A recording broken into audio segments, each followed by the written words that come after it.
I've always preferred quiet nights. I'm not the kind of guy who likes crowded rooms, loud music, or random social gatherings. I keep to myself, usually buried in books or assignments long after the rest of the world has gone to sleep. At 26, I've gotten used to the comfort of my own routine.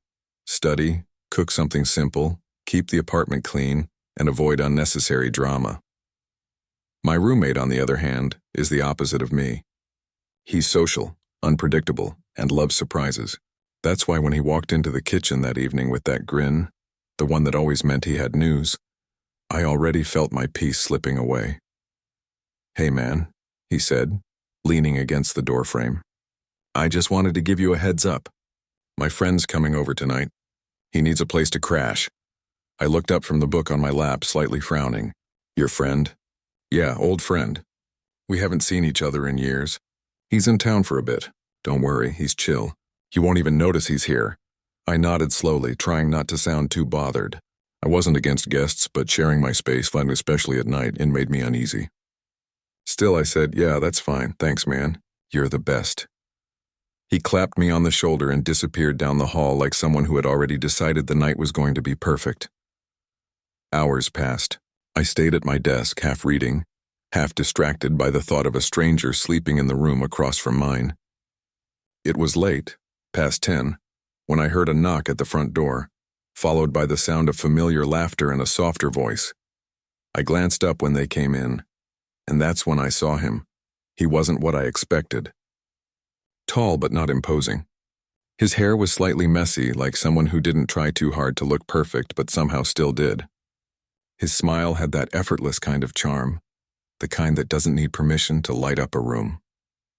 And behind that smile there was something else, a quiet heaviness like a person carrying a story no one had asked to hear yet. "Hey," my roommate said, pulling him in. "This is him, my old friend." Then turning to me, "And this is my amazing roommate, the guy who actually keeps this place standing."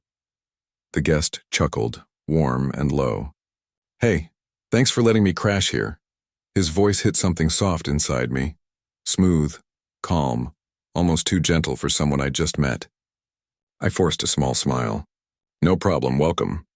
He dropped his bag near the couch and ran a hand through his hair in a casual, nervous way. His eyes wandered for a moment, then landed on me. Just for a second. But something about the way he looked at me made the air feel heavier. Not uncomfortable, just charged. My roommate disappeared into his room to grab something, leaving the two of us standing in the soft light of the living room. "So," he said, breaking the silence, "you're the quiet one, huh?" I raised an eyebrow. "That obvious?" He laughed again, softer this time. "Yeah. Your roommate talks about you like you're some kind of mystery book he hasn't finished reading yet." I felt heat touch my cheeks. Not embarrassment exactly, but something unfamiliar.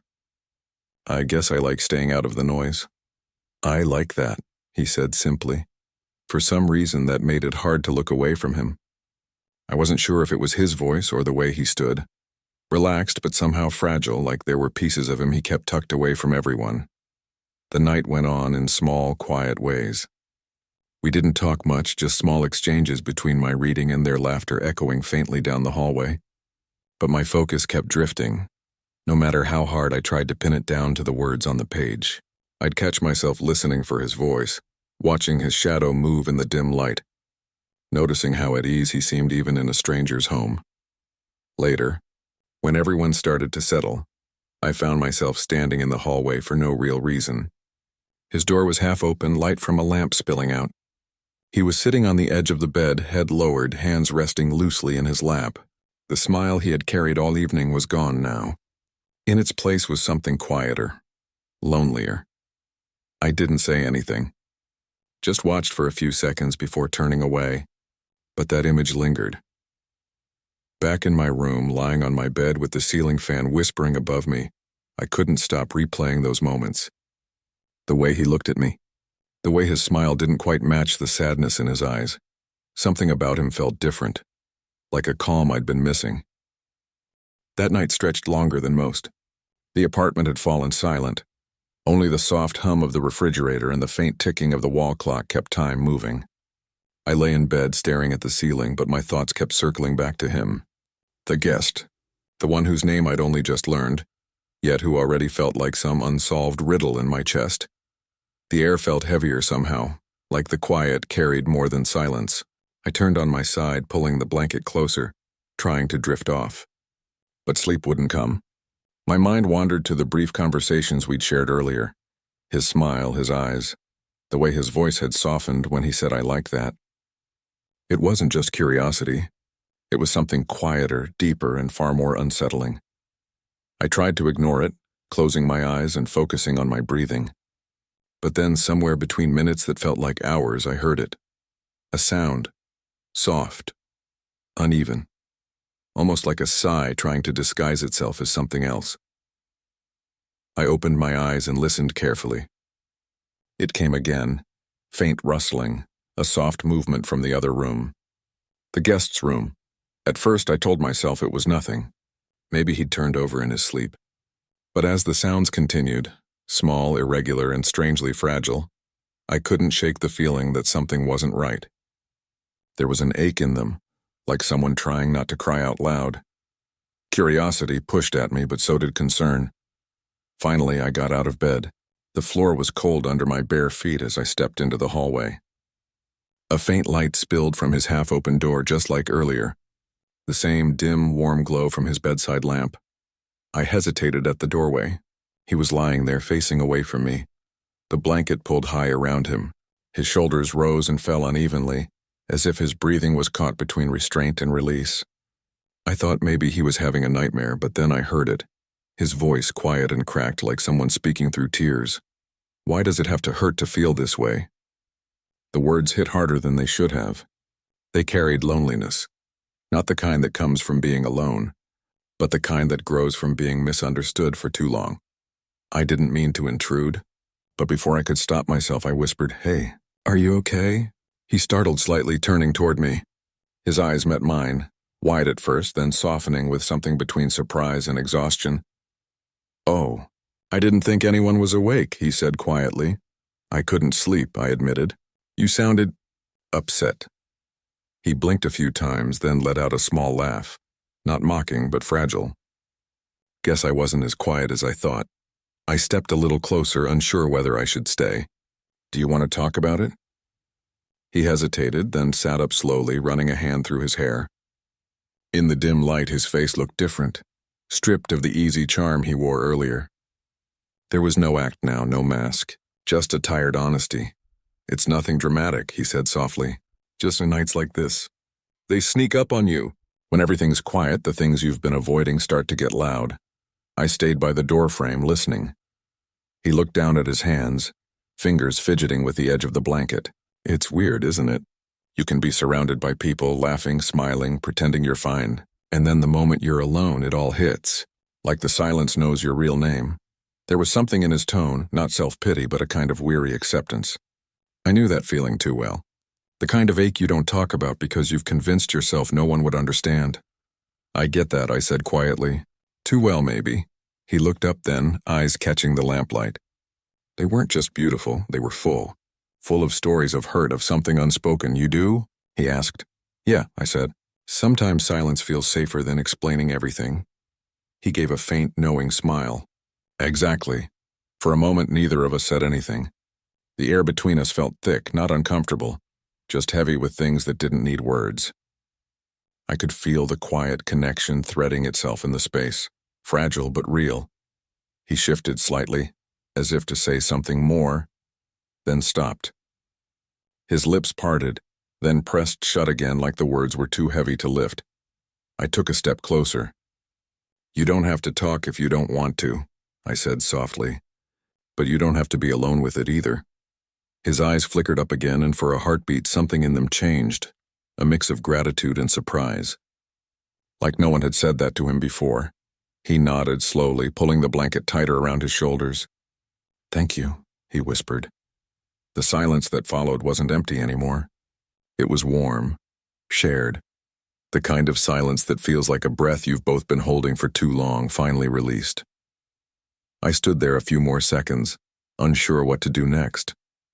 I didn't know if I should stay or leave, if my presence was comforting or intrusive. But when he leaned back against the pillow, eyes still on me, Something told me it was okay to stay a little longer. He looked so different in that moment. Not the charming guest who walked through the door earlier, but someone raw, real, and quietly beautiful in his vulnerability. And as I stood there, watching the soft light fall across his face, I realized I didn't know what I was stepping into, only that I didn't want to walk away. He patted the edge of the bed, a quiet gesture that said, "You can sit if you want." For a second I hesitated, then crossed the room. The floor creaked under my steps, and the lamplight threw soft shadows across the walls. When I sat down, the mattress dipped slightly under our combined weight, a small, familiar sound that somehow felt too loud in the silence. He let out a slow breath. "I didn't mean to wake you," he said. "I just couldn't sleep." "That makes two of us," I replied, trying to sound casual. But the truth was, my chest had been tight since the moment I heard his voice earlier, those words dripping with quiet pain. For a moment, neither of us spoke. The silence wasn't awkward. It was cautious, like both of us were waiting for permission to be honest. Then softly he said, "You ever feel like you're just too much for some people? Like no matter what you do, you're always the wrong kind of person for them?" His voice cracked slightly on the last word. I turned toward him, studying the side of his face. His eyes were distant, unfocused, and like he was staring at something invisible far away. "Yeah," I said quietly. "I've felt that." He gave a faint, hollow laugh. "I think that's been my whole story lately. I fall too hard, I trust too fast, and then I end up being the one left wondering what I did wrong." He shook his head, running his hand through his hair again. "It's exhausting. You start to think maybe you are the problem." I wanted to tell him he wasn't, that he didn't have to carry that kind of guilt. But I didn't interrupt. I just listened. The kind of listening that doesn't need replies, only presence. He went on, his words spilling slowly, like a dam cracking open. "I was with someone for 2 years. Thought it was love. Maybe it was for a while.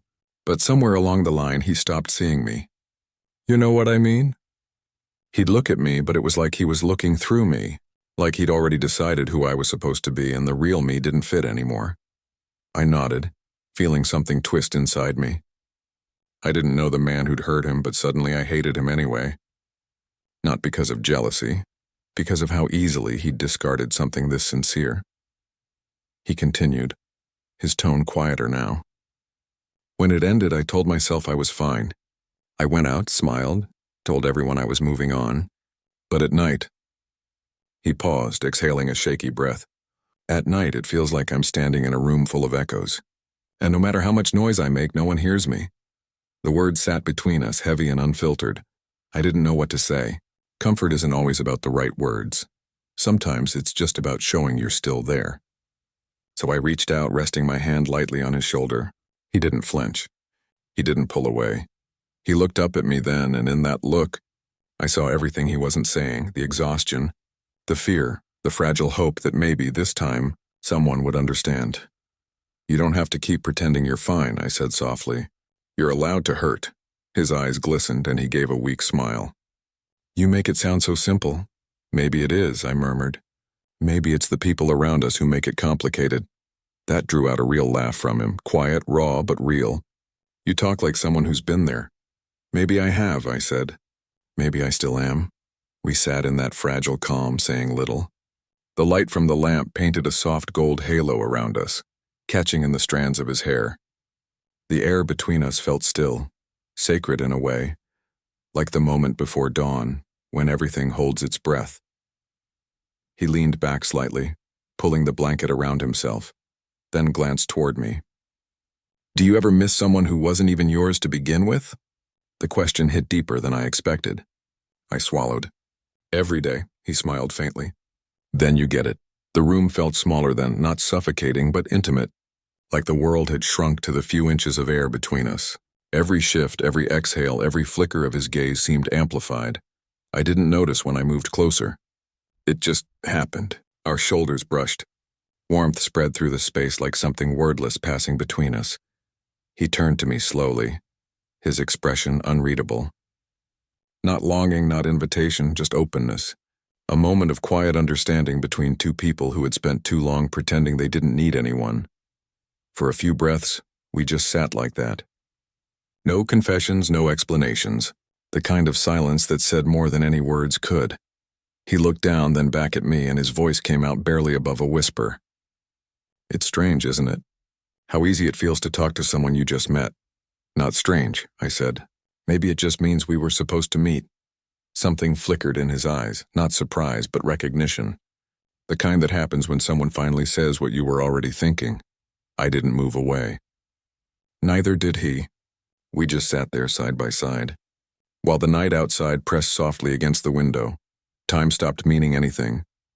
And somewhere in that stillness, between his quiet breaths and the rhythm of my heartbeat, I realized something had changed.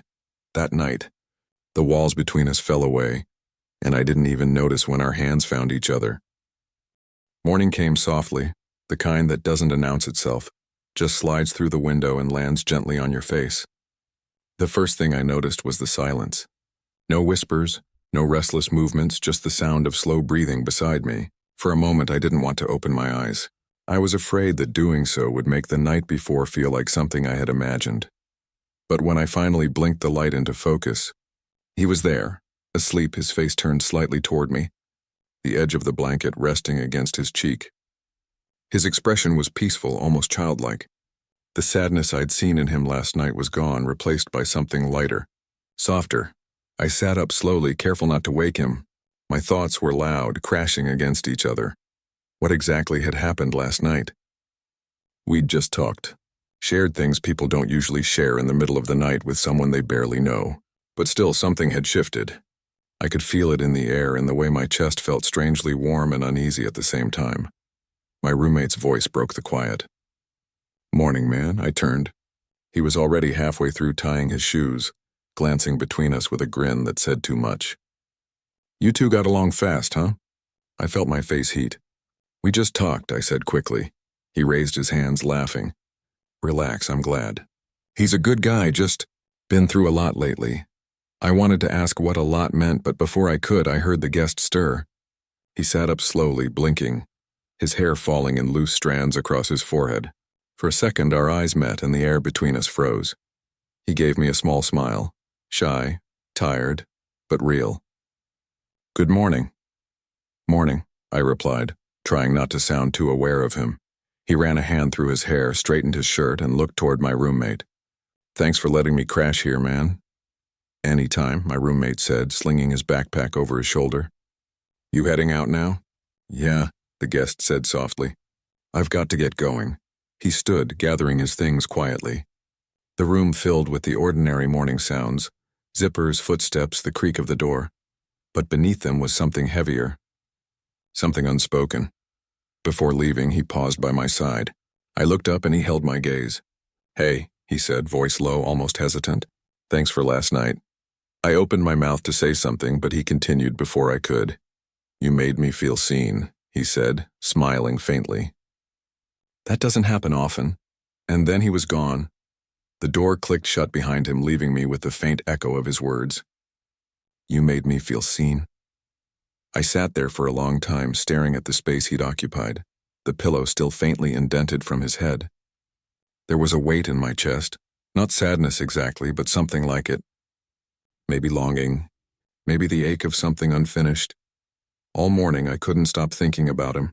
The way his voice had cracked when he talked about loneliness, the way his eyes had softened when he looked at me, the way our hands had found each other without meaning to. I tried to convince myself it was nothing, that I had just been kind, that he just needed someone to listen. But deep down I knew it wasn't that simple. There was something about him that lingered, a quiet presence, a question that hadn't been answered. That night, when I sat back at my desk to study, I found myself staring at the empty bed across the room. The memory of him was still there, the soft sound of his breathing, the gentle way he had said my name once, uncertain, like he wasn't sure he was allowed to. I leaned back in my chair, closing my eyes. Maybe I should have said something when he thanked me. Maybe I should have asked for his number or told him he wasn't alone. Maybe I should have told him that talking to him had made me feel seen too. But I didn't. I let him walk away with the morning light, taking that fragile moment with him.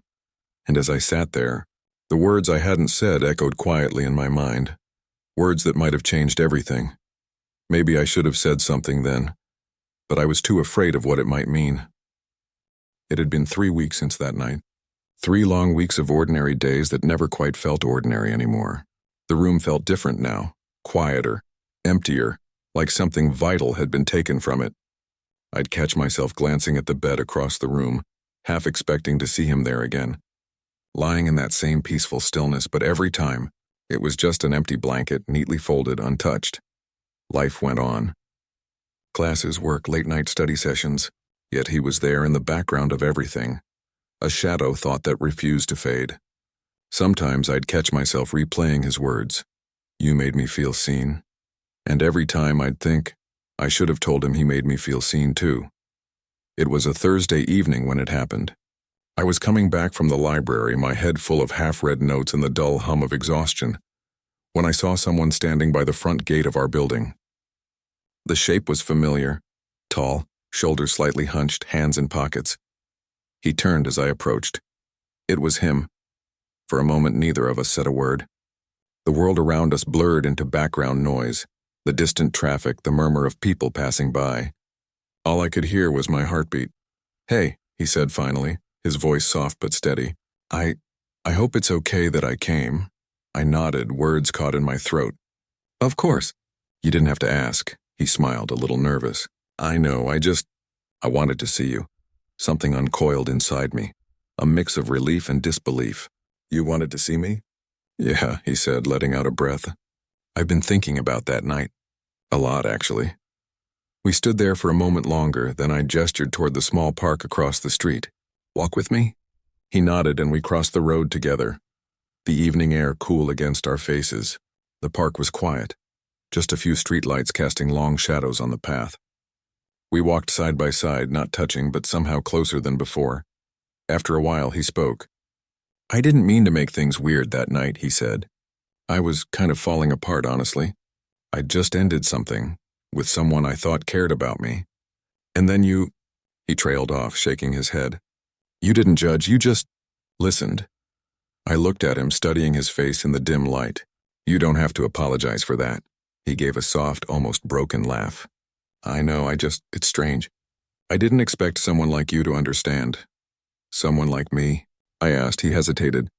"You just seemed different. Kind, but closed off too. Like you were afraid to feel anything." I smiled faintly. Maybe I was. We stopped walking then, standing near the old oak tree that overlooked the empty benches. The city lights shimmered faintly in the distance. He turned to me, eyes searching. "I thought about texting you," he said quietly, "but I didn't want to mess things up. Then last night I just couldn't stop thinking, what if you forgot me?" I shook my head slowly. "I didn't." He exhaled, and in that breath I heard everything he wasn't saying. "I kept remembering how you looked at me," he continued. "Not with pity, just on care. I didn't think anyone saw me like that. Not in a long time." My throat tightened. "You deserve to be seen." He smiled, small and trembling. "I've missed hearing you say things like that." The silence that followed wasn't awkward, it was full of memories, of things unspoken, of a strange comfort that had been waiting quietly to return. Then he said it. "I've been thinking about you. Constantly. I don't know what that means yet, but every night since then it's been you in my head. The way you listened, the way you looked at me, the way I felt safe." I didn't know what to say. My chest felt too tight, my words too small for what I wanted to express. So instead, I stepped closer.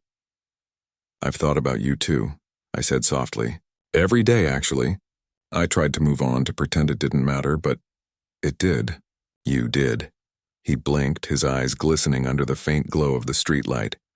"I don't know what this is," I continued, "or what it's supposed to be, but when you left that morning, it felt like something unfinished, like a story that stopped mid-sentence." He laughed quietly, wiping his eyes. Maybe we just needed time to write the next line. Something in me broke open then, that quiet, unspoken tension that had been sitting between us for weeks. I reached out and pulled him into a hug. He hesitated for only a second before melting into it, his arms wrapping tightly around me. He was warm, trembling slightly but steady, the kind of steady that makes you realize you're not alone. We stood like that for a long time, no words, no explanations. Just two people who had found something real in a world that rarely offers it. When we finally pulled apart, he smiled through tears. "I'm glad I came back," Me too, I whispered. The city around us kept moving, cars passing, lights flickering, but for that one quiet moment, it felt like time had stopped. Like everything that had gone unsaid was understood without needing to be spoken. In that moment, I didn't care about labels.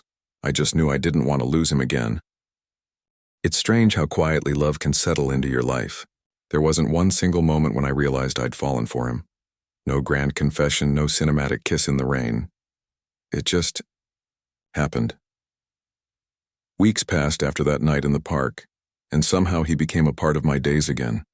This time, not as a guest or a fleeting memory, but as something constant. He'd stop by after work with takeaway boxes, saying he just happened to be nearby. We'd talk for hours, sometimes about nothing at all, music, books, bad jokes that made us laugh too loud.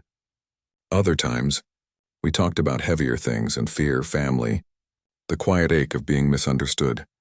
And every time he left, my apartment felt a little emptier than before.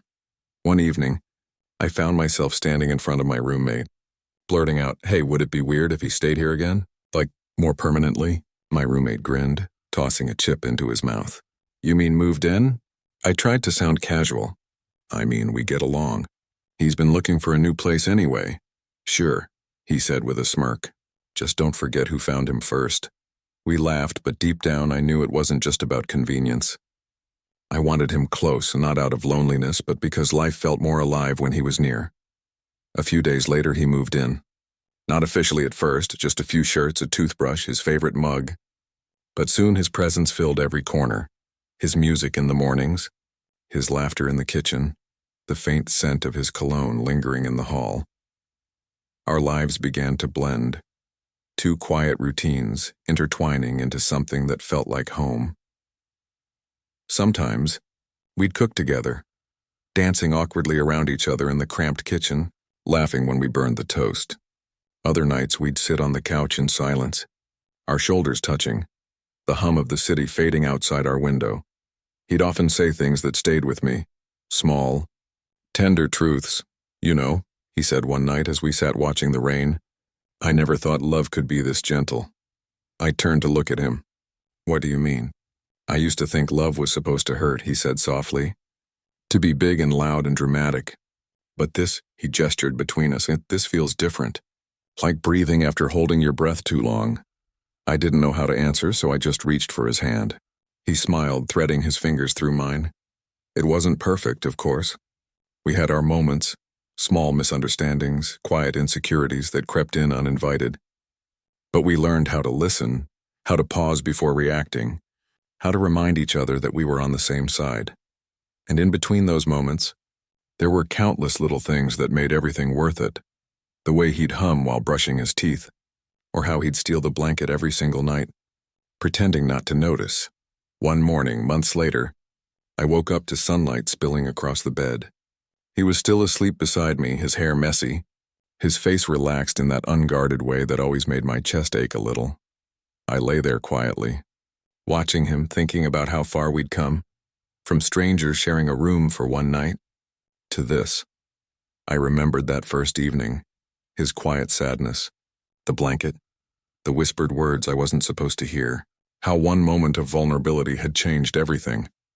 Back then I had no idea that the person lying a few feet away would one day mean this much to me.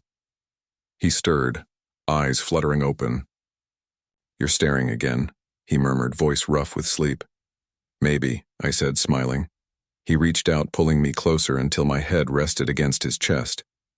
"You overthink everything," he whispered. "Just stay here." So I did. We stayed like that, wrapped in warmth and morning light, the world outside forgotten for a while. There was no need for labels, explanations, or fear, just the quiet certainty of belonging. Later, as I made coffee and he hummed some tune I didn't recognize, I thought about how love had entered my life, not with fireworks or declarations, but with a quiet knock on the door and a borrowed blanket. It hadn't been planned. It hadn't been loud, but it was real, steady, gentle, and true. And maybe that's what love really is. Not something that announces itself, but something that grows quietly, patiently, until one day you wake up and realize it's been there all along. As I stood by the window, Watching the morning light stretch across the room we now shared, I smiled to myself.